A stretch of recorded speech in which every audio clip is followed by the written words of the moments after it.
आपली जर का स्वप्न मोठी असतील तर खूप काही मोठं ध्येय गाठू शकतो, हे आपण याच्यातनं शिकलं पाहिजे. एक साधा वडापाव किंवा एक साधी पुरणपोळी या एका प्रॉडक्टवरनं आपण किती मोठा ब्रँड बनवू शकतो. मित्रांनो, तुम्हाला एक्झाम्पल दिलं तर खोटं वाटेल. वाव मोमोज म्हणजे रोड साईड जो मोमोज मिळतात त्याच्यापासनं वाव मोमोज नावाचा ब्रँड बनवून 2750 करोडचं व्हॅल्युएशन दोन मित्रांनी बनवलं. गंमत आहे ना. सागर आणि विनोद हे दोघेही कॉमर्स ग्रॅज्युएट होते. त्यांना फार काही शिक्षणामध्ये रस नव्हता. त्यांनी दोघांनी मोमोजची प्रचंड आवड म्हणून मोमोज बनवायला सुरुवात केली. सुरुवातीला फक्त 30,000 रुपयाचं भांडवल टाकलं. त्यांना साहजिकच 30,000 रुपयामध्ये मोठं स्टोर काढता येत नव्हतं, म्हणून शॉपिंग शॉप कॉन्सेप्ट म्हणजे स्पेन्सर नावाचं जे तुमचं जे आउटलेट असतं त्याच्यामध्ये एक छोटंसं त्यांनी शॉप घेतलं. येल्लो कलरचा ब्राईट ब्रँड वापरला ज्याच्यातनं लोकांचं लक्ष जाईल आणि असं करून पहिल्यांदा त्यांनी 30,000 रुपये खर्च करून हा ब्रँड सुरू केला. पहिल्या वेळेला त्यांना फक्त 60,000 रुपये महिना एवढी कमाई मिळाली.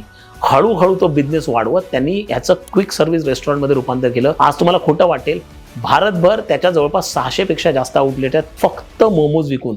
आणि त्याच्यामध्ये जे ते 30,000 पर महिना कमवत होते आता 45 करोड पर महिना एवढं इन्कम ते लोक कमवतात.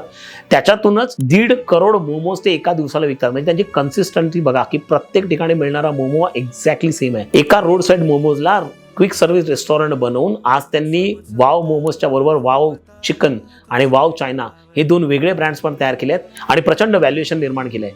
केवळ एका प्रॉडक्टवरनं आपण सुरुवात करून आपली जर का स्वप्न मोठी असतील तर खूप काही मोठं ध्येय गाठू शकतो, हे आपण याच्यातनं शिकलं पाहिजे.